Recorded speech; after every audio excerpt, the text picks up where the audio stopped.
Hello and welcome to the Cultured Bumpkin, all you cultured bumpkins. This is chapter 49 of the great American novel, Moby Dick by Herman Melville.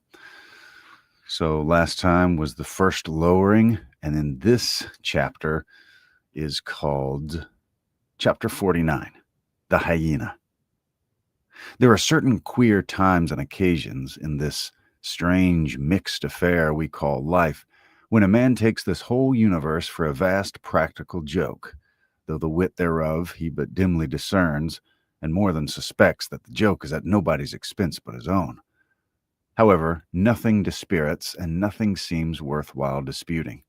He bolts down all events, all creeds and beliefs and persuasions, all hard things visible and invisible, never mind how knobby, as an ostrich of potent digestion gobbles down bullets and gun flints.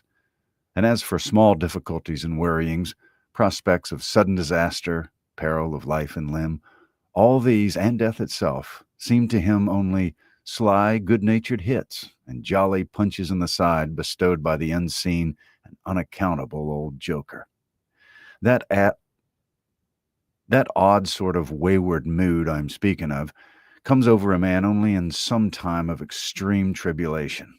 It comes in the very midst of his earnestness, so that what just might so that what just before might have seemed to him a thing most momentous now seems but a part of the general joke. There's nothing like the perils of whaling to breed this free and easy sort of genial desperado philosophy, and with it I now regarded this whole voyage of the Pequod and the great white whale, its object. "Queequeg," said I, when they had dragged me, the last man, to the deck, and I was still shaking myself and my jacket to fling off the water. "Queequeg, my fine friend, does this sort of thing happen often?" Without much emotion, though soaked through just like me, he gave me to understand that such things did happen often. "Mr. Stubb," said I, turning to that worthy who, buttoned up in his oil jacket, was now calmly smoking his pipe in the rain. "Mr. Stubb, I think I've heard you say that of all whalemen you ever met, our chief mate, Mr. Starbuck, is by far the most careful and prudent. I suppose, then, that going plump on a flying whale with your sail set in a foggy squall is the height of a whaleman's discretion?" "Certain. I've lowered for whales from a leaking ship in a gale off Cape Horn." "Mr. Flask," said I, turning to little King Post, who was now standing close by, "you're experienced in these things, and I'm not. Will you tell me whether it is an unalterable law in this fishery, Mr. Flask, for an oarsman to break his own back, pulling himself back foremost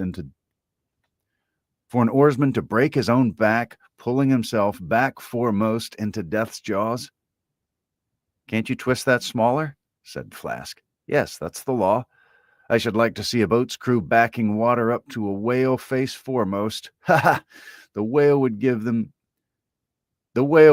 squint for squint. Mind that." Here, then, from three impartial witnesses, I had a deliberate statement of the entire case.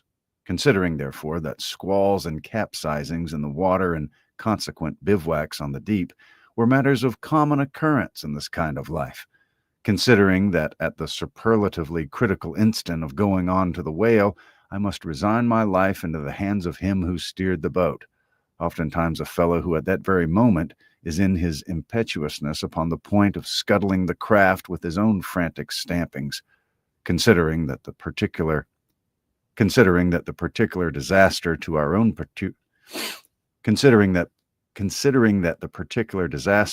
own particular boat was chiefly to be imputed to Starbuck's driving on to his whale almost to the teeth of a squall, and considering that Starbuck, notwithstanding, was famous for his great heedfulness in the fishery, considering that I belonged to this uncommonly prudent Starbuck's boat, and finally considering in what a devil's chase I was implicated touching the white whale.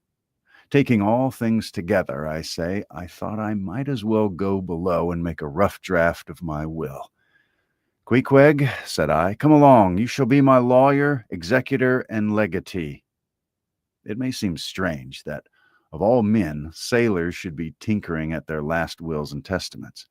But there are no people in the world more fond of that diversion.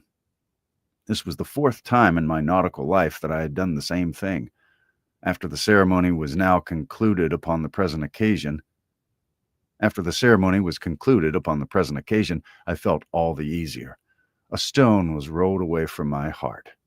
Besides, all the days I should now live would be as good as the days that Lazarus lived after his resurrection. A supplementary clean gain of so many months or weeks, as the case may be. I survived myself. My death and burial were locked up in my chest.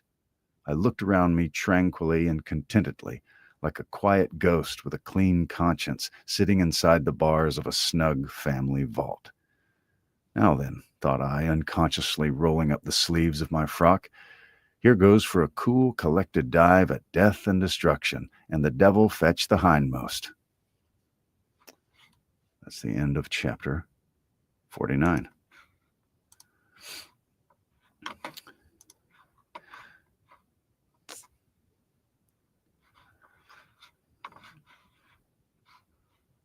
All right, so let's go to Chapter 50, Ahab's Boat and Crew, Fadala.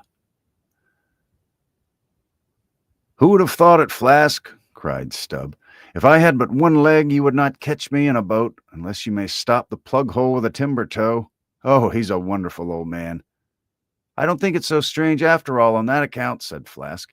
If his leg were off at the hip now, it would be a different thing. That would disable him. But he has one knee and a good part of the other left, you know." "I don't know that, my little man. I never yet saw him kneel." Among whale-wise people, it has often been argued whether, considering the paramount importance of his life to the success of the voyage, it is right for a whaling captain to jeopardize that life in the active perils of the chase. So Tamerlane's soldiers often argued with tears in their eyes whether that invaluable life of his ought to be carried into the thickest of the fight. But with Ahab, the question assumed a modified aspect, considering that with 2 legs, man is but a hobbling wight in all times of dancer. Considering that with 2 legs, man is but a hobbling wight in all times of dancer. Considering that the pursuit of whales is always under great and extraordinary difficulties, that every individual moment, indeed, then comprises a peril. Under these circumstances, is it wise for any maimed man to enter a whaleboat in the hunt? As a general thing, the joint owners of the Pequod must have plainly thought not. Ahab well knew that, although his friends at home would think little of his entering a boat in certain comparatively harmless vicissitudes of the chase, for the sake of being near the scene of action and giving his orders in person, yet for Captain Ahab to have a boat actually apportioned to him as a regular headsman in the hunt, above all for Ahab to be supplied with 5 extra men, as that same boat's crew, he knew well that such generous conceits never entered the heads of the owners of the Pequod. Therefore he had not solicited a boat's crew from them, nor had he in any way hinted his desires on that head. Nevertheless, he had taken private measures of his own touching all that matter.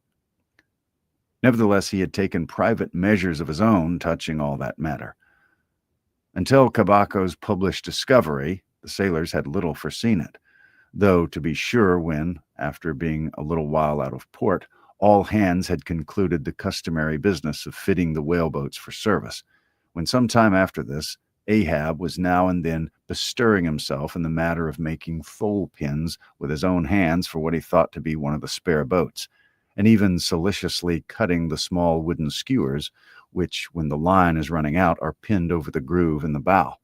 When all this was observed in him, and particularly his solicitude in having an extra coat of sheathing in the bottom of the boat, as if to make it better withstand the pointed pressure of his ivory limb, and also the anxiety he evinced in exactly shaping the thigh-board, or clumsy cleat, as it's sometimes called, the horizontal piece in the boat's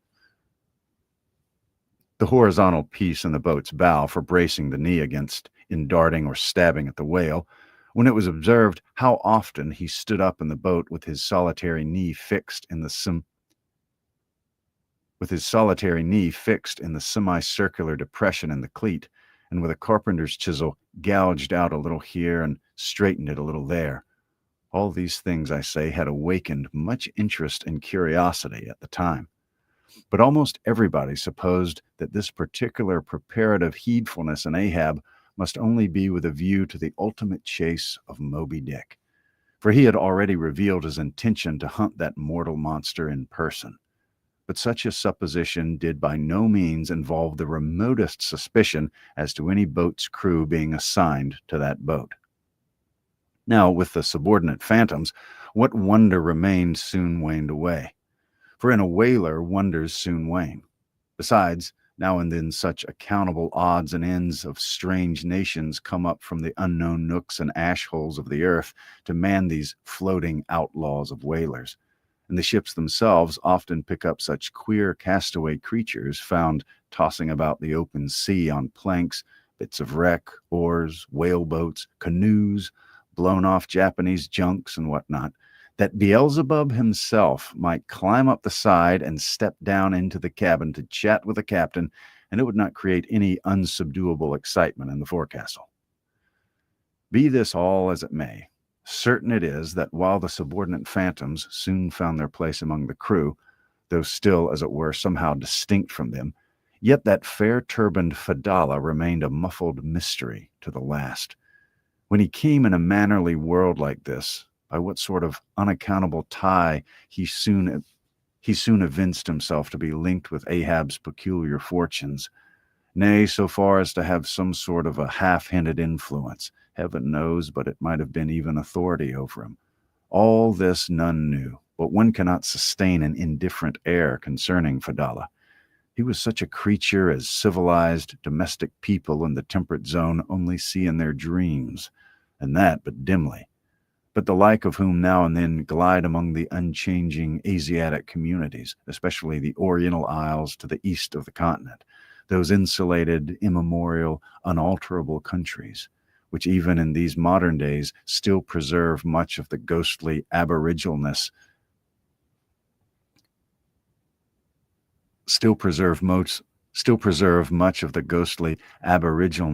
of Earth's primal generations, when the memory of the first man was a distant recollection, and all men his descendants, knowing whence he came, each eyed other as real phantoms, and asked of the sun and moon why they were created and to what end. And though, according to Genesis, the angels indeed consorted with the daughters of men, the devils also add the uncanonical Robins indulged in mundane amours. All right. That was chapter 50.